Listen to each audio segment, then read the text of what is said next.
అని చెప్పారు. దాని మీద 3 మీరు తాగుతూనే ఉండి మళ్ళీ ఇప్పుడు వచ్చాను ఫైట్కి అని నేను చెప్పుకుని వచ్చారు. ఇప్పుడు నేను బయటికి వెళ్ళి 2 జామాకులు నవ్వులు మళ్ళీ లైన్లోకి వచ్చాను. జామాకులు షాట్లు అడ్డు తిరిగి బయటికి వెళ్ళి 2 జామాకులు నోట్లో పెట్టి నవ్వులుకుంటూ వచ్చాను. నాకు తెలిసిలే రారా నువ్వు అని చెప్పాను. ఏమని పిలుస్తారు మిమ్మల్ని? అన్నయ్యని పిలుతాడు, లేదంటే రామకృష్ణ పిలుతాడు. గబుక్కన ఒరే అని అంటారు. ఇప్పుడు వీళ్ళందరూ కూడా గబుక్కన ఒరే అంటారు. అంటే వాళ్ళకంటే మేము పెద్దవాళ్ళమే కదా. అవును. ఆ పెద్ద చిన్న అయినా కానీ గబుక్కన ఒరే అంటారు.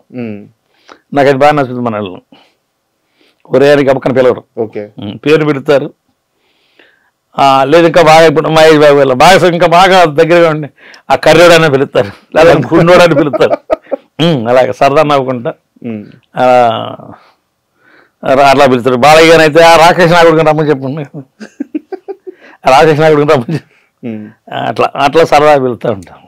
కృష్ణరాజు గారితో మీరు యాక్ట్ చేస్తున్నప్పుడు ఒక సెట్లో వర్క్ చేస్తున్నారు, ఒక మూవీకి ఒక కాల్ వచ్చింది. కృష్ణరాజు గారి భార్య యాక్సిడెంట్లో చనిపోయారు అని చెప్పేసి. మీరు అక్కడ కృష్ణరాజు గారి పక్కనే ఉన్నారు. అవును, అక్కడ రౌండ్ అప్లో 10 మంది ఉన్నాం. ఆ కాల్ వచ్చినప్పుడు ఆయన ఎలా స్పందించారు అది మీరు కళ్ళతో చూశారు కాబట్టి ఒకసారి. ఆయన సడన్ షాక్ అంటే అది టోటల్గా చనిపోయిందని చెప్పలేదు తనకు కూడా. ఓకే, ఏదో చిన్న యాక్సిడెంట్ అంటే హాస్పిటల్కి తీసుకెళ్ళారంట అని చెప్పాను అన్నారు. హాస్పిటల్కి తీసుకెళ్ళారు ఆయన అన్న కూడా సడన్గా స్టాప్ షూటింగ్ బ్యాకప్ ఇమ్మీడియట్గా ఎక్కిళ్ళిపోయి మళ్ళీ ఎందుకో కిందకి వెళ్ళాడు. కిందకి నుంచి మళ్ళీ వచ్చేసి మళ్ళీ 1 గంట చేసి వెళ్తానులే అని అన్నాడు. అంటే కింద హాస్పిటల్కి వెళ్ళారంట, ఏసీ వెళ్ళిందంట. అంటే వాళ్ళ మేనేజర్లు ఎవరో చెప్పారు, ఆయనకి తెలియదు చనిపోయారు, తెలీదు. మళ్ళీ వచ్చి 1 గంట 2 గంటలు షూటింగ్ చేసాడు. షూటింగ్ చేసి అంటే ప్రొడ్యూసర్ లాస్ అవుతాడో ఏమని అనుకుంటారేమో అని ఏమనుకున్నారు మరి. మళ్ళీ వచ్చాడు, మళ్ళీ పైకి వచ్చి మళ్ళీ 1 గంట 2 గంటలు దాకా చేసి సరికి నేను వెళ్తున్నాను, ఇంకా రేపు పెట్టుకోబాకండి, నేను అక్కడ రేపు అక్కడే ఉంటాను అని చెప్పని సాయంత్రం నైట్ ఫ్లైట్కి వెళ్ళిపోయాడు. వెళ్ళేటప్పుడు అక్కడ ఇది అయిపోయింది ఆవిడ. అంటే టోటల్గా ఆయన వెళ్ళాక మేమందరూ మేనేజర్లు ఏంటి అని అంటే చెప్పారు అప్పుడు మాకు అందరు మేనేజర్లు ఇలాగ చనిపోయింది, ఆవిడ యాక్సిడెంట్లో చనిపోయింది అని చెప్పాను. ఏదో బట్టల కోసం వెళ్తా బట్టలు తీసుకొని యాక్సిడెంట్ అయ్యింది అని చెప్పాను. ఎక్కడ జరిగింది యాక్సిడెంట్? చెన్నైలో. ఈ మధ్యకాలంలో వాళ్ళ పిల్లల్ని కలిశారట మీరు? కృష్ణరాజు గారి పిల్లల్ని కలిశారండి. మొన్న ఒక సినిమాతో కలిసాను వాళ్ళని. రెబల్ చేసేటప్పుడు చాలా ఇదిగా చేశాను ఆయనతో కూడా. రెబల్ అంటే ఈ కథలు అయిపోయిన తర్వాత చేసాం. అప్పుడు కూడా ఆ రోజు నేను గుర్తు చేసాం సార్కి. సార్ ఆ రోజు నేను ఉన్నానండి. అవునా అన్నాడు. ఆయన మర్చిపోయి ఉంటాడు కదా. గుర్తు చేసిన ఆయనకి. నేను ఉన్నానండి అన్నా. ఓకేరా అని చెప్పి జాగ్రత్తగా బాగున్నారు, అందరు బాగున్నారు అలా అడిగాడు. మొన్న ఇతను రోషన్ చేశాడు సినిమా ఒకటి, ఏది శ్రీకాంత్ గారి అబ్బాయి. దాంట్లో కృష్ణరాజు గారి అమ్మాయి 2వ అమ్మాయి అనుకుంటా. ఆర్ట్ డైరెక్టర్ చేస్తున్నారా ఏమో తెలియదు నాకు. ఓకే, ఆ సినిమాలో కలిసింది వాళ్ళ అమ్మాయి. తర్వాత ఇంకొక అమ్మాయి వచ్చి కూడా దాంట్లో అదే సినిమాలో కలిసాను. అందరికి చెప్పాను. వాళ్ళ నాన్నగారు నాకు తెలుసమ్మా, నాకు బాగా ఏ సినిమా ఫలానా సినిమాలు ఏమైనా చేశాను. చాలా హ్యాపీగా ఇది అయింది. ఆవిడ ఎలా ఉంటారు వాళ్ళు? బాగుంటారు పిల్లలు, మంచి కళ్ళు సంబంధంగా ఉంటారు, కొత్త పాతలు. ఆవిడ బాగా కదా, ఆవిడ ఒక ఆర్ట్ డైరెక్టర్ లాగా చీపురు తీసుకుని ఊడి చేస్తున్నది అప్పుడే ఆవిడ. అంత పొజిషన్లో ఉండి కూడా మేమంతా ఆశ్చర్యపోతుంటాం. ఆర్ట్ డైరెక్టర్ అంటే అన్ని చేస్తూ ఉంటారు కదా. అట్లా దాంట్లో చూశాను. తర్వాత తను ఏదో చేసుకోబోయే ఆవిడ కూడా ఆర్ట్ డైరెక్టర్ అని చెప్పాను. ఓకే, తను అమ్మాయికి ఏదో మ్యారేజ్ ఏదో అవుతుంది, తను చేసుకోబోయేది కూడా ఆర్ట్ డైరెక్టర్ ఏమన్నా చేసుకుంటున్నది. ఓకే, తెలిసింది. ఇద్దరు కలిసి చేస్తున్నాడు ఆ సినిమా. ఆర్ట్ డైరెక్టర్ తను కూడా ఉన్నాడు. ఇద్దరు కలిసి చేస్తున్నారు అనేది అని చెప్పని తెలిసింది నాకు. బాగా కలిసి సందంగా ఉంటారండి ఆడపిల్లలు, చాలా బాగుంటారు. సరదాగా మాట్లాడుకుంటూ ఆ అమ్మాయి అక్కడ పోలవలసినంత ఆశ. అంతే కదా, కృష్ణరాజు గారి కూతురు, ప్రభాస్ చెల్లెలు, అంత పెద్ద కుటుంబము, అంత పెద్ద నేపథ్యము, వచ్చి ఒక సినిమా సెట్ లో చీపులు పట్టుకొని ఊడుతుంది. ఇడ్నెట్టుంది పాపం. నేను అనుకున్నాను ఏంది వీళ్ళకి ఇది, ఇంకా అంటే ఆ గర్వం లేదు మనుషులకి. సింపుల్గా వెళ్తూ ఉంటారు. గర్వం లేదు మనిషికి. ఆవిడ కూడా నేను చూసిన వాటిలో ప్రభాస్ది కల్కి సినిమా అండి, ఇప్పుడు అశ్విని గారి వాళ్ళ అమ్మాయి కూడా చాలా లార్లు తిరుగుతూనే ఉండదండి శివుడు. అది కూడా ఆ సినిమా కూడా చేశాను నేను, 2-3 నెలలు చేశాను. అది కూడా సతీష్ మాస్టర్ అని ఫైట్ మాస్టర్ ఆయన చేశాడు ఒక ఫైట్, దాంట్లో నేను చేశాను 10-20 రోజులు చేశాను. ఆవిడ కూడా అసలు నిద్ర ఉండదండి, ఆవిడ చాలా లాదులు, ఆయనకంటే ఎక్కువ ఈవిడే పని చేస్తూ ఉంటుంది. ఓకే.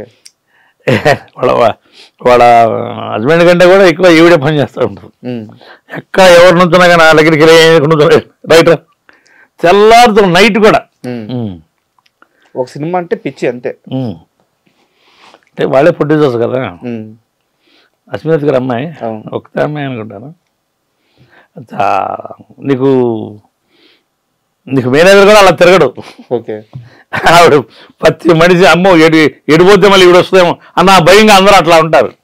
చాలా లారులు తిరుగుతూనే ఉంది ఆవిడ. నేను 20 రోజులు పని చేశాను, 20 రోజులు ఆవిడ అలాగే ఎంతసేపు ఏం చేస్తున్నాను ఫాస్ట్గానే పోయి అలా ఇది ఉంటుంది ఆవిడ. అంటే కృష్ణరాజు గారి ప్రస్తావన వచ్చింది కాబట్టి ప్రభాస్కు సంబంధించిన ఒక క్వశ్చన్ అడిగి మీ కెరీర్ వైపు వెళ్దాం. మళ్ళీ మామూలుగా ఒక ఫైటర్ వెళ్ళి ఫైట్ చేస్తే యూనియన్ నుంచి డబ్బులు వస్తాయి, ప్రొడ్యూసర్లు యూనియన్కి ఇస్తారు, యూనియన్ నుంచి మీరు తీసుకుంటారు, ఇది ఒక ప్రాసెస్. అవును. బట్ ఒక ఫైట్ చేసినందుకు ప్రభాస్ గారు మీకు 10,000 ఆయన సొంత డబ్బులు ఇచ్చారట. సాహో సినిమా చేశానండి. ఓకే. మటన్ షాప్లో ఫైట్ చేశాము. నా చేతిలో 2 కత్తులు ఉంటాయి. నా చేతిలో 2 కత్తులు ఉంటాయి. 2 కత్తులతో నేను ఆయన నరుకుతూ ఉన్నాను, ఎటు తిరిగితే నరుకుతూ ఉన్నాను. దాన్ని ఆయనకి ఇంత కూడా సిల్క్ పడకుండా నేను ఫైట్ చేశాను. దానికి ముందు చైనా వాడిని ఒక అతను, చైనా వాడు అతనితో పనిచేశాడు. తగిలితే ఈయనకి హ్యాండ్ దెబ్బ తగిలింది. తర్వాత నన్ను చూసి భయపడతా చేశాడు. ఒకసారి 2 సార్లు 1 మోర్లు చేశాము. తర్వాత చేశాను, 2 కత్తులతో ఫైట్ చేశాను. బాగా ఆయనకి బాగా నచ్చినట్టు చేసుకుంటుంది, కంఫర్ట్గా అయిపోయింది బాగా. సింగిల్ టేక్ ఇక్కడ నుంచి ఒకరి దాకా సింగిల్ టేక్ కొట్టుకుంటూ వెళ్ళారు 2 కత్తులతో పాటు ఎక్కడ మా ఇద్దరు కూడా ఎక్కడ గ్యాప్ లేదు. అది ఆయనకి బాగా నచ్చి ఆయనకి డైరెక్టర్ గారికి నన్ను వాటేసుకొని ఆయన 10,000 చేతులు తీసి చేలో పెట్టాడు. మంచి మొదలుపెట్టాడు సాయంత్రం. అంటే 10,000 రావడం గొప్ప కాదు, అంత పెద్ద హీరో నుంచి ఒక ప్రశంస అది. అవును. సో ఎలా అనిపించింది అది? నాకు చాలా హ్యాపీ అనిపించింది. నేను కూడా చాలా మంది చెప్పాను సార్ ఇచ్చాడని. బట్ డైరెక్టర్ గారు కూడా ఇచ్చారు, బయటకు వచ్చినా ఇచ్చాడు డైరెక్టర్ గారు. ఆ స్పాట్ లో సార్ ఇచ్చాడు, డైరెక్టర్ గారు కూడా ఇచ్చారు. ఇప్పుడు ఏదో సినిమా ఇంకేదో ఉన్నట్టు ఆయన మన రిలీజ్ గారు ప్రభాస్ గారిది. ఎవరికి? డైరెక్టర్ గారికి. ప్రభాస్ గారి కదా, అయింది కదా, సుజిత్ గారు, నాని గారితో స్టార్ట్. డైరెక్టర్ గారు కూడా ఇచ్చారు. అందుకే వాళ్ళు దాని గురించి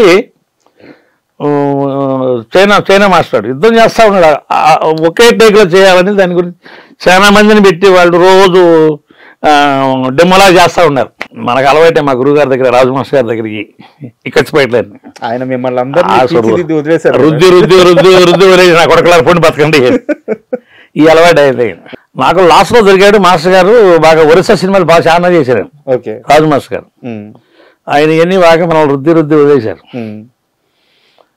నేను 1-2 సార్లు చూసుకున్నాను, తర్వాత ఓకే బాబు అని చెప్పాను. ఒరే నీకు ఇంకో 2 సార్లు లేదు టేక్ చేశాను. సింగిల్ టేక్లో కొట్టుకుంటే లేను అసలు. ఒకసారి చూడండి, అది చాలా ఇదిగా ఉంటుంది. ఆయన వాటేసుకొని 10,000 రూపాయలు పెట్టాడు.